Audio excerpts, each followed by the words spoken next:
Good morning बच्चों, कैसे हो तुम सब। आज की जो वीडियो है इसमें मैं क्लास 7th का चैप्टर 6 एडोलेसेंस इस पार्ट के प्रश्न उत्तर लेकर आई। तो लेट्स स्टार्ट। जो इसमें सबसे पहला क्वेश्चन जो है वो है किशोरावस्था की पहचान कैसे होती है। कौन कौन से ऐसे सिम्टम्स होते हैं, लक्षण होते हैं जिससे हम पहचानते हैं एडोलेसेंस स्टेज। तो फिलिप्स में आ सकता है कि ये 10 वर्ष से 19 वर्ष तक की आयु की अवस्था को बोला जाता है। ड्यूरेशन क्या रहेगी, from 10 years to 19 years of age. ठीक है। दूसरा ये पूछा जा सकता है कि ये किसके बीच की अवस्था है। ये बाल्यावस्था और वयस्क अवस्था के मध्य की अवस्था है। ठीक है। It is a transitional stage between childhood and adulthood. अब तीसरी जो चीज़ है, इसकी विशेषता क्या है एडोलेसेंस की, किशोरावस्था की। इसमें शारीरिक चेंज होते हैं, शरीर में चेंज होते हैं, फिजिकल चेंज होते हैं, जैविक चेंज होते हैं, बायोलॉजिकल चेंज होते हैं और संवेगात्मक परिवर्तन जिनके बारे में तुम पढ़ोगे। इमोशनल चेंजेस, कभी कभी गुस्सा आ जाता है, मूड चेंज हो जाता है। नेक्स्ट आता है, it is a stage of rapid growth and development. बहुत तेज़ी से विकास होता है, इसलिए द्रुत विकास और वृद्धि की ये अवस्था है। और वेरी इंपॉर्टेंट है कि जनन करने की क्षमता को इसी स्टेज में धारण किया जाता है। It is attainment of the capacity to reproduce. तो इनमें से कोई भी 2 या 3 कारण लिखने आ सकते हैं। नेक्स्ट हम आते हैं कि किशोरावस्था की अवधि में शरीर में होने वाले सामान्य परिवर्तन। What are the common changes occurs during the adolescence. ये पेपर में जरूर आएगा, हर बार आता है, इसे आप अच्छी तरह से याद कर लें। पहला होता है लंबाई में वृद्धि और भार में वृद्धि, increase in height and weight, पहला चेंज होता है। दूसरा क्या है, शारीरिक बनावट में बदलाव आ जाता है, चेंज इन अपीयरेंस। जननांगों और बगलों में बालों की वृद्धि हो जाती है, ये दोनों में कॉमन रहता है। Growth of here in the pubic area, genitals and under arms. और अगर लड़कियों की बात की जाए तो स्तनों का विकास यानी डेवलपमेंट ऑफ ब्रेस्ट। तो आप इसे अच्छी तरह से याद कर लें। अब हम उन चेंजेस की बात करेंगे जो कि लड़कों के शरीर में होते हैं। Changes in the bodies of boys during adolescence. ठीक है। किशोरावस्था में लड़कों के शरीर में होने वाले परिवर्तन। पहला क्या है, सीना और कंधे चौड़े हो जाते हैं, broadening of the chest and shoulders. दूसरा क्या है, यहाँ गले में क्या होता है, वाक्य यंत्र, कंठमणि कहते हैं, इसकी वृद्धि हो जाती है। गले क्षेत्र का उभार जिसे कंठमणि कहते हैं। Growth of the voice box, protrusion in the throat area known as Adam's apple. Paper में पूछा जा सकता है एडम्स एप्पल कहाँ पर है, तो आप लिखेंगे नेक में होता है। कहाँ पाया जाता है, बॉयज में। नेक्स्ट जो अगला चेंज आता है बॉयज में, दाढ़ी और मूंछ का आना, appearance of beard and moustache. और लास्ट आता है सीने और पीठ पर बाल आना, growth of hair on chest and back. तो ये सारे चेंजेस हैं जो कि बॉय के शरीर में होते हैं। अब ये क्वेश्चन 2-3 बार आ सकता है, इंपॉर्टेंट है कि मुहासे क्यों निकलते हैं किशोरावस्था में। वाई डू पिंपल्स और एक्ने अकर्स। वेरी इंपॉर्टेंट है, 1 मार्कर 2 मार्कर में आ सकता है। किशोरावस्था में तैलीय स्रावों के बढ़ने के कारण मुहासे निकला, तैलीय ग्रंथि जो होती है वो एक्टिव हो जाती है। Pimples occurs during the adolescence due to the increase secretion of oil glands.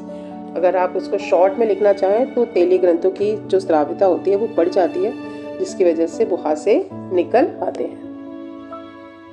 Next आता है, ये भी एक इम्पॉर्टेंट क्वेश्चन है, बहुत बार रिपीट होता है कि सेकेंडरी सेक्सुअल कैरेक्टर्स क्या है, द्वितीयक लैंगिक विशेषताएं। तो एक वो लक्षण होते हैं जो पुरुष और स्त्री में भेद होने की पहचान तो करते हैं, बट उनमें जनन में उनके शामिल नहीं होते। ठीक है। रिप्रोडक्शन से इनका मतलब नहीं होता, बट ये चेंजेस उनमें होते हैं। जैसे कि आवाज़ में बदलाव आ जाता है, चेहरे और छाती पर बाल आ जाते हैं लड़कों की बात करें, या स्तनों का विकास होता है लड़कियों में।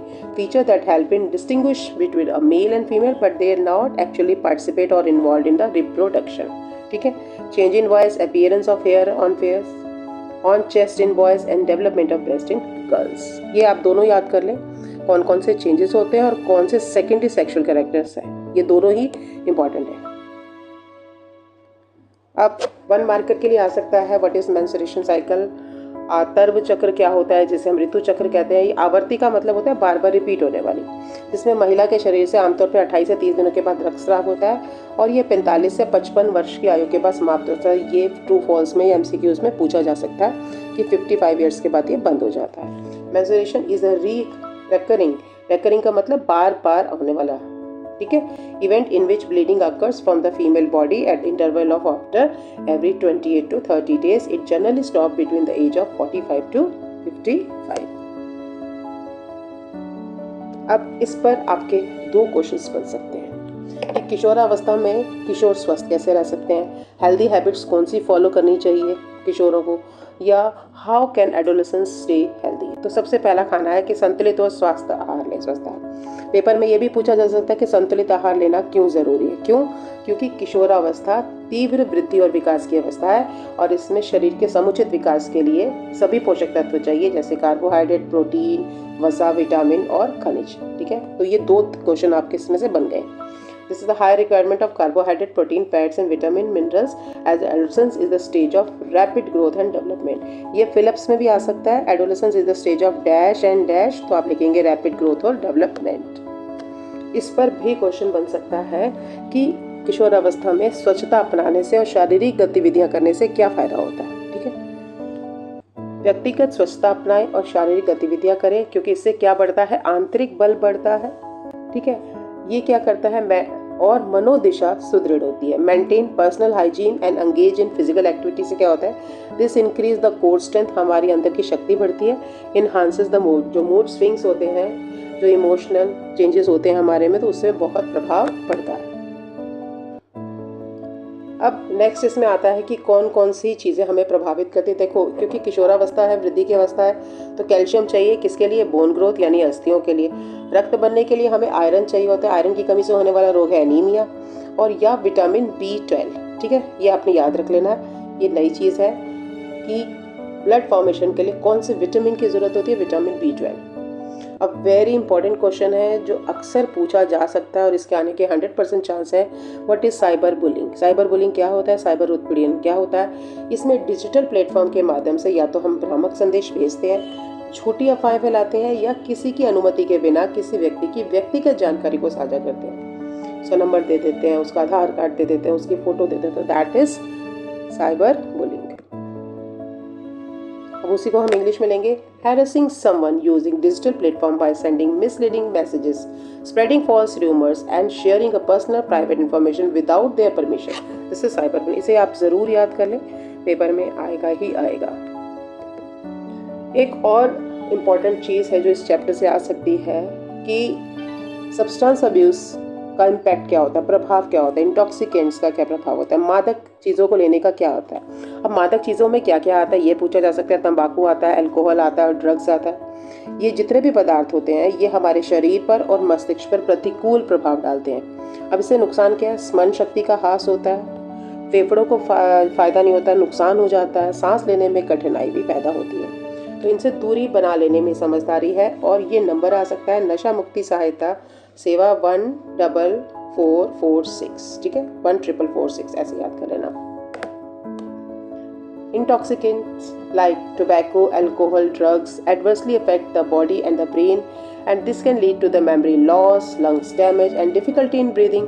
It is wise to stay away from them. And de-addiction helpline number very important है 14446. ये देखिए, जब धूम्रपान नहीं करते हमारे लंग्स बिल्कुल गुलाबी क्लियर होते हैं, पर धूम्रपान करने से हमारे लंग्स में देखो किस तरह काला धुआं भर जाता है और लंग्स की बीमारी हो जाती है.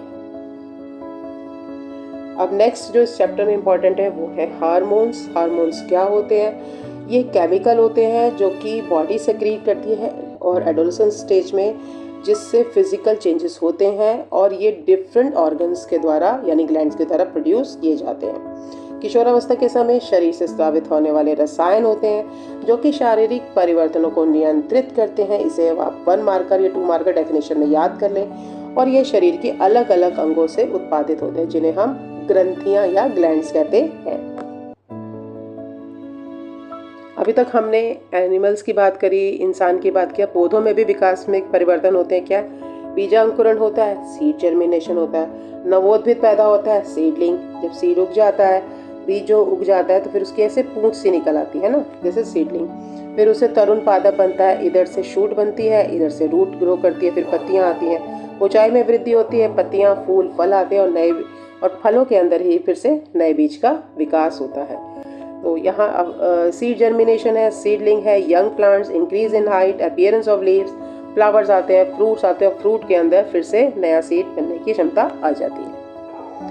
अब जो डोरोथी हाजकिन थी, इन्होंने क्या किया था कि मानव शरीर के सुचारू रूप से कार्य करने के लिए विटामिन B12 की आवश्यकता, हमने अभी पढ़ा विटामिन B12 की कमी जो होती है एनीमिया का भी एक कारण बनती है, ठीक है। Dorothy Hodgkin, vitamin B12 is required for the proper functioning of the human body, ये इन्होंने बताया था। अब हम जल्दी से कर लेते हैं बैक एक्सरसाइज। पहला तो यही कारण है कि मुहासे होने का क्या कारण हो सकता है, what could be the possible reason for the development of pimples. जैसे कि हमने बताया एडोलेसेंस में due to hormonal change skin जो होती है वो एक्सेस ऑफ ऑयल प्रोड्यूस करती है, जिससे स्किन के पोर्स ब्लॉक हो जाते हैं और जिससे पिंपल्स हो जाते हैं। किशोरावस्था में हार्मोन के बदलाव के कारण त्वचा में अधिक तेल बनता है, जिससे त्वचा के रोम छिद्र बंद हो जाते हैं और मुहासे निकल आते हैं। अब मुहासे निकल आए हैं तो उसे राहत के लिए क्या करना चाहिए। सबसे पहला, वॉश योर फेस रेगुलरली। इसे धोना है साबुन से और पानी से, हल्के साबुन और पानी से चेहरा धोना है। Avoid popping up squeezing the pimples, क्योंकि उससे वो मवाद जो होता है वो बाहर निकल जाता है और बाकी चेहरे पर भी पिंपल्स आ सकते हैं, ठीक है।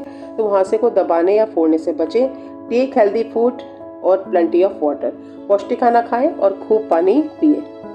नेक्स्ट है, which food group would be better option for adolescence. ये भी बहुत बार पूछा गया है क्वेश्चन कि जंक फूड क्यों नहीं खाना चाहिए, हेल्दी फूड क्यों खाना चाहिए, किसी भी तरह से पूछा जा सकता है। किशोरों के लिए कौन सा खाद्य पदार्थ बेहतर विकल्प होगा और क्यों। ये देखो जंक फूड है और ये हेल्दी फूड है।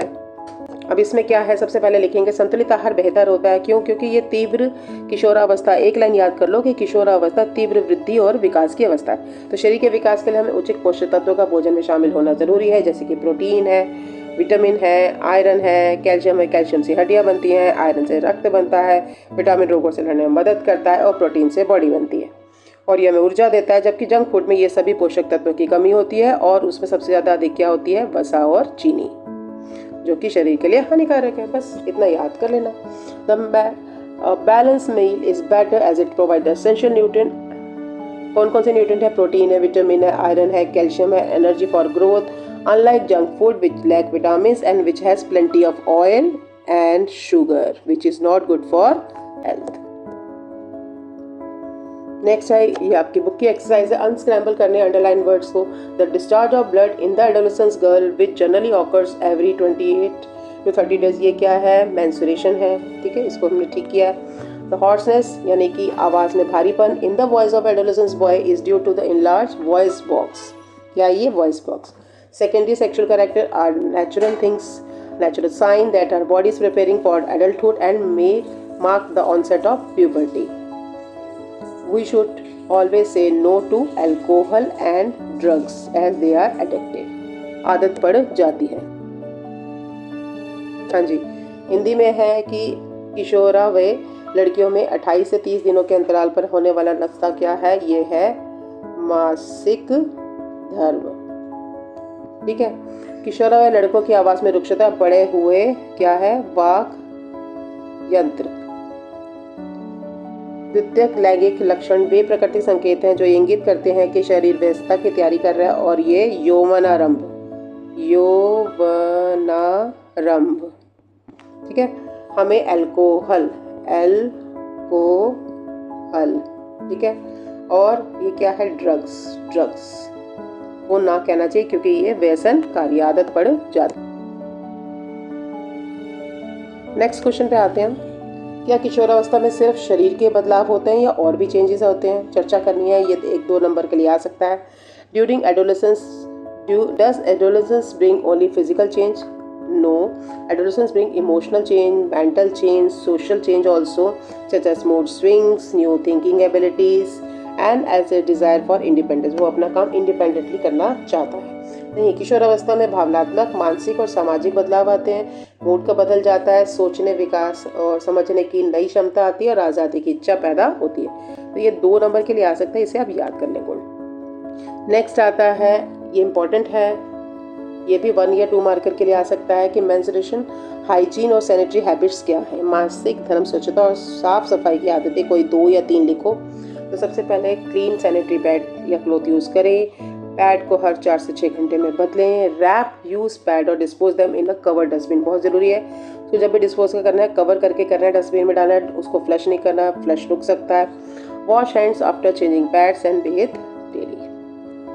साफ सैनिटरी पैड या कपड़े का इस्तेमाल करें। पैड को हर 4 से 6 घंटे में बदलें। इस्तेमाल किए पैड को कागज में लपेट कर ढककर कूड़ेदान में डालें, फ्लश ना करें। पैड बदलने के बाद हाथ धोएं और रोज सफाई रखें और नहाएं। अब हमारा नेक्स्ट क्वेश्चन है, डॉक्टर ने मैरी और मनोज दोनों के गले की सूजन को देखा और दोनों को अलग अलग सलाह दी, क्यों? Why did the doctor give different advice to Mary and Manoj for the bulge on their neck? ठीक है, अब मैरी को क्या प्रॉब्लम थी? मैरी जैसा कि दिख रहा है नाम से स्पेशल लड़की है, उसके गले का जो बल था, गर्दन का जो बल था, वो ग्वाइटर के कारण था। ग्वाइटर एक आयोडीन की डेफिशिएंसी से होने वाली बीमारी है। इसमें गला जो है वो सूजन आ जाती है। So she was advice iron rich diet, iodine rich diet, iodine वाला नमक या ऐसी चीज़ें खाना, सी फूड में होता है आयोडीन की मात्रा ज़्यादा, उसे खाने की सलाह दी जाती है। मनोज के लिए क्या था कि इसका जो बल था वो हमने पहले चर्चा की है कि लड़कों में क्या होता है, वाक्य यंत्र में वृद्धि हो जाती है। Adam's apple, a normal growth of voice box in the boys during the adolescence. Mary के लिए उसके गले की सूजन आयोडीन की कमी से होने वाला घेंगा रोग, ग्वाइटर को क्या कहते हैं, घेंगा रोग, उसे आयोडीन युक्त भोजन करने की सलाह दी गई। मनोज के लिए उसके गले का उभार कंठमणि है, जो कि किशोरावस्था में लड़कों के स्वर यंत्र के बढ़ने से होता है। नॉर्मल चीज़ है ये। अब इस चैप्टर का लास्ट क्वेश्चन, ये वेरी इंपॉर्टेंट है, इसे आप अच्छी तरह से याद कर लें। किशोरावस्था के दौरान शारीरिक बदलाव कौन से होते हैं? What are the physical changes that occurs during adolescence? Boys में अलग होते हैं, गर्ल्स में अलग होते हैं और कुछ कॉमन होते हैं, तो आपने तीनों याद रखने। पहले बॉयज़ में क्या है? मूंछों का आना, चेहरे पर बाल आना, दाढ़ी आना, मूंछें आना, ग्रोथ ऑफ फेशियल हेयर्स। ठीक है। गर्ल्स में क्या है स्पेशल होता है? Development of breast. लिखा ही नहीं मैंने, लिख लेना।